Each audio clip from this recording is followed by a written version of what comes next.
Tenth के polynomial chapter में part 13 ये तीनों क्वेश्चन को पिछले पार्ट को पढ़ाने के क्रम में तीनों को बतला दिए हैं, इसलिए इसको समझना बहुत ही आसान है। तो पहला क्वेश्चन है, एक घातीय या रैखिक बहुपद के कितने गुणनखंड होते हैं? तो एक घातीय बहुपद है तो एक गुणनखंड होगा, द्विघातीय बहुपद है तो दो गुणनखंड होगा, त्रिघातीय के 3 गुणनखंड होंगे। जितना घात वाला बहुपद होगा गुणनखंडों की संख्या उतनी ही होगी। तो एक गुणनखंड की संख्या प्लस शून्य की संख्या। एक घात वाला या रैखिक बहुपद के कितने गुणनखंड होते हैं? तो एक गुणनखंड होते हैं एवं एक शून्यक होता है। किसी द्विघात बहुपद के कितने शून्यक होते हैं और कितने गुणनखंड होते हैं? तो द्विघात बहुपद है, द्वि मतलब दो घात वाला, तो द्विघात बहुपद के 2 शून्यक होंगे और 2 गुणनखंड होंगे। त्रिघात बहुपद के कितने शून्यक एवं कितने गुणनखंड होते हैं? तो त्रिघात बहुपद के 3 शून्यक होंगे और 3 गुणनखंड होंगे। तो इसकी चर्चा पिछले पार्ट में भी हो चुकी है। तो एक घातीय या रैखिक बहुपद के कितने गुणनखंड होते हैं? कोई भी रैखिक बहुपद है, मान लो 5x + 3 है, ये रैखिक बहुपद। तो शून्यक निकालने के लिए इसको शून्य के बराबर करेंगे, तो यहाँ पर क्या हो जाएगा? 5x + 3 आगे गया तो -3, इसीलिए x बराबर -3/5। अब ये बहुपद जो है इसका नाम हम लोग रखेंगे px बराबर 5x + 3 है। तो यहाँ x का मान निकाले हैं शून्यक बनाने के लिए -3/5, तो -3/5 रखेंगे तो ये बहुपद शून्य हो जाएगा। तो एक शून्यक होगा 5, x का मान -3/5 जोड़ 3, 5 5 कट गया, -3 + 3 बराबर 0। तो एक घातीय बहुपद या रैखिक बहुपद के एक शून्यक, जब शून्यक ज्ञात हो जाएगा तो शून्यक के द्वारा ये गुणनखंड ज्ञात होता है। अगर एक घातीय बहुपद का शून्यक दिया हुआ है -3/5, तो शून्यक दिए रहने पर गुणनखंड प्राप्त हो जाता है, क्योंकि बराबर के आगे शून्य रखेंगे तो इसको पीछे लाएंगे तो +3/5 बराबर 0। तो ये एक बहुपद हुआ, जिस बहुपद का शून्यक निकालने के लिए इतना बराबर 0 किए, तो बहुपद ये हो गया। इसको हल करे या नहीं करे, x + 3/5 कहो, या मान लो इसका लघुत्तम लेंगे x बराबर 0, तो इसको हल करेंगे तो 5 हो गया लघुत्तम, तो 5x + 3 बराबर 0 होगा। इसलिए 5x + 3 तिरछा गुना करेंगे तो 0। 0 के ठीक पहले, बराबर के आगे अगर 0 हो तो 0 के ठीक पहले जो कुछ होता है ये बहुपद होता है। अब 5x + 3 हो गया तुमको बहुपद, अब बराबर 0 दे दिए तो ये हो गया समीकरण, है ना। बहुपद में बराबर का प्रयोग नहीं होता है। कहीं पर दिया रहे, मान लो x² + 12 बराबर अगर 0 दिया है तो ये क्या है? ये समीकरण है। अगर मान लो कोई समीकरण है और बराबर के आगे 0 दिया है, तो 0 को अगर हटा दे, बराबर के पहले वाला लिखे तो x² + 12, ये क्या है? समीकरण की बहुपद है। अब इस बहुपद का शून्यक निकालने के लिए इसको 0 के बराबर करेंगे तो बराबर 0। अब ये हो गया समीकरण। इस समीकरण में x का मान निकलेगा 2 ठो, द्विघात बहुपद है तो द्विघात बहुपद के 2 शून्यक होते हैं, तो गुणनखंड भी 2 होगा। तो एक घातीय बहुपद का देखो, जैसे ये एक गुणनखंड है, कुछ नहीं, गुना में 1 है न जी।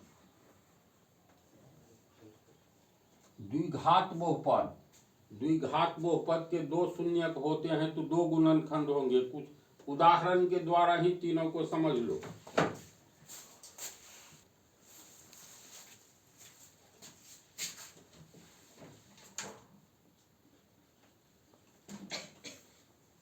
सा बहुपद है? ये द्विघात बहुपद है। तो द्विघात बहुपद के दो शून्यक होंगे, लग रहा है दो शून्यक होगा। शून्यक निकालने के लिए इसको हम लोग शून्य के बराबर करेंगे।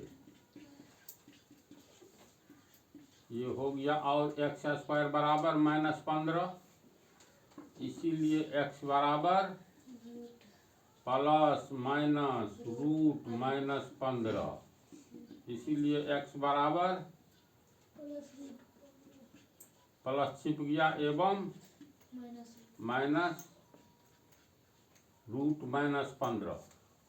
ये x का मान जो आया है 2 ठो, तो ये दोनों शून्य कहलाएगा।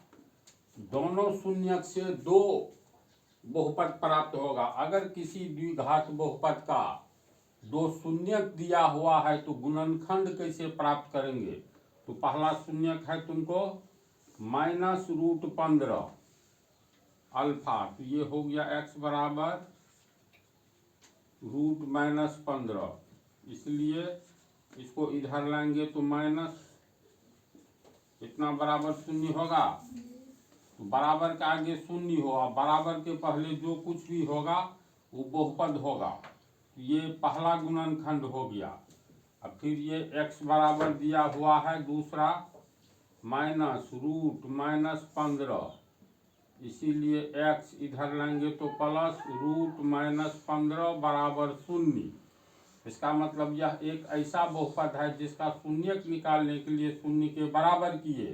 तो याद रखना, बराबर के आगे शून्य आवे तो बराबर से पहले ये बहुपद होता है, और शून्यक दिया रहे तो गुणनखंड कैसे निकालेंगे? मतलब कोई भी त्रिघात बहुपद हो या द्विघात बहुपद हो, x² -25 ये बहुपद है, इसका गुणनखंड, इसका शून्यक निकालने के लिए बराबर शून्य कर देंगे। तो a² - b² के तर्ज पर आया ना, ये x² -5 × 5 होगा, और x² -5² बराबर 0। अब ये आ गया a² - b² के तर्ज पर, यानी a + b × a - b, तो x + 5 × x - 5 बराबर 0। देखो पहला गुणनखंड ये हुआ, दूसरा गुणनखंड ये हुआ। तो बहुपद दिया रहे तो शून्यक निकालने के लिए शून्य बनाएंगे, और शून्य के पहले यहाँ पर द्विघात बहुपद है तो देखो पहला गुणनखंड, ये दूसरा गुणनखंड। तो द्विघात बहुपद के कितने शून्यक होते हैं? दो शून्यक होते हैं। और जब शून्यक ज्ञात है तो अपने आप कितने गुणनखंड होते हैं? तो द्विघात के 2 होंगे, लेकिन निकल जाता है। दिया रहे किसी भी द्विघात बहुपद का पहला शून्यक 6 है और दूसरा 7 है, तो कोई भी द्विघात बहुपद है तो सिर्फ शून्यक दिया रहे, यानी x का एक मान आएगा 6, दूसरा क्या आएगा 7, तो गुणनखंड निकालना है तो बराबर के आगे शून्य रहना चाहिए, प्लस इधर आया तो x - 6 बराबर 0। एक गुणनखंड ये हुआ। x का दूसरा मान 7 है तो ये x - 7 बराबर 0। बराबर के आगे 0 रहे तो पहला वाला ये जो होता है बराबर के पहले वाला, यही गुणनखंड कहलाता है। पहला गुणनखंड ये है, दूसरा गुणनखंड ये है, दोनों गुणनखंड को गुणा कर देंगे तो हमें बहुपद प्राप्त होगा, जो पिछले पार्ट में बतलाए भी थे। x - 6 पहला गुणनखंड, x - 7 दूसरा गुणनखंड, गुणा करेंगे तो बहुपद प्राप्त हो जाएगा। x को x से गुणा किए x² plus minus minus 6x minus minus plus minus 7x minus minus plus 7 सके 42, तो ये हो गया तुमको x² - 13x प्लस 42। अब ये हो गया तुमको बहुपद। इसका गुणनखंड करेंगे तो 2 तरह का गुणनखंड प्राप्त होगा।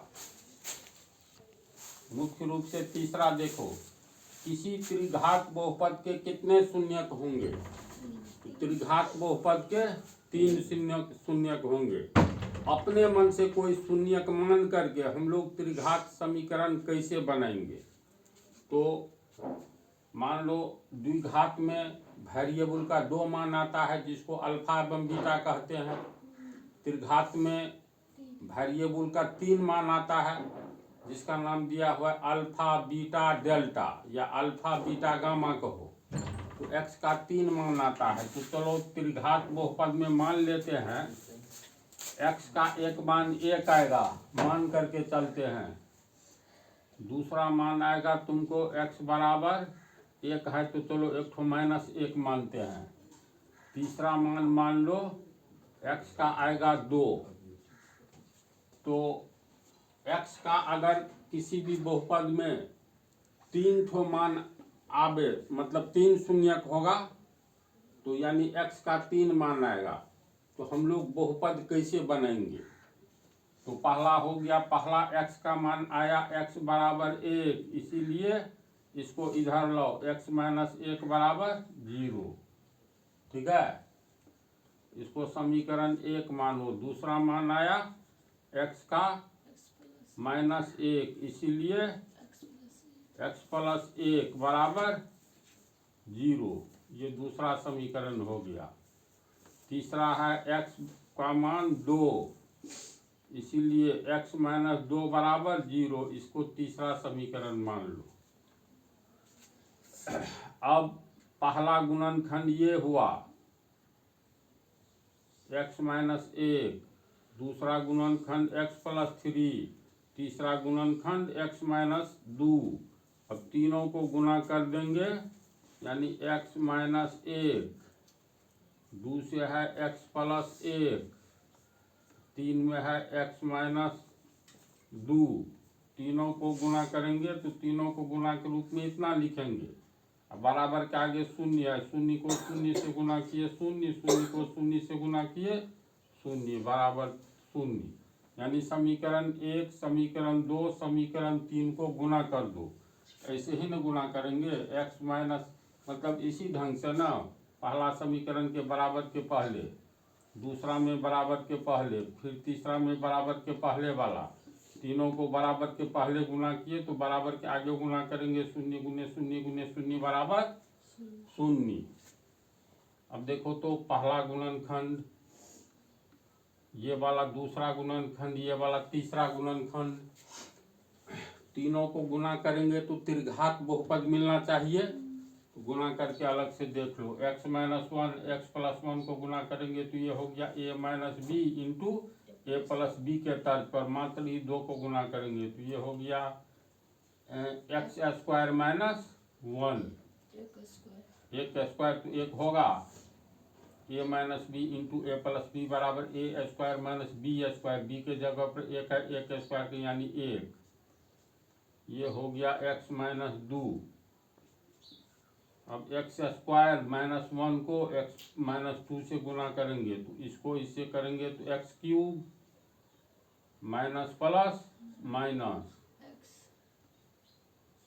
x माइनस 2 को इन दोनों से तो minus plus minus 2x square minus minus plus 2 बराबर 0। ये हो गया तुमको x cube minus 2x square, हाँ 2 पावर वाला अधिक पावर वाला पहले करते जाएंगे, minus 2x square minus x plus 2 बराबर 0। अगर दिया हुआ है ये बहुपद है, इसका शून्यक निकाले तो इतना बराबर शून्य करेंगे, इसका मतलब बराबर से पहले ये बहुपद हो गया। देखो पूरा हुआ समीकरण। अब क्या हुआ? बहुपद। कैसा बहुपद है? 2 घात वाला, 1 घात वाला, 3 घात वाला, त्रिघात। तो त्रिघात बहुपद के 3 शून्यक होते हैं, x का मान 3 को निकला। हम लोग फिर इसको कैसे किए? इसके बाद जो है बराबर के आगे 0 आया, सबको गुणा कर दिए तो अंत में जो प्राप्त हुआ ये बहुपद प्राप्त हो गया तो बराबर 0।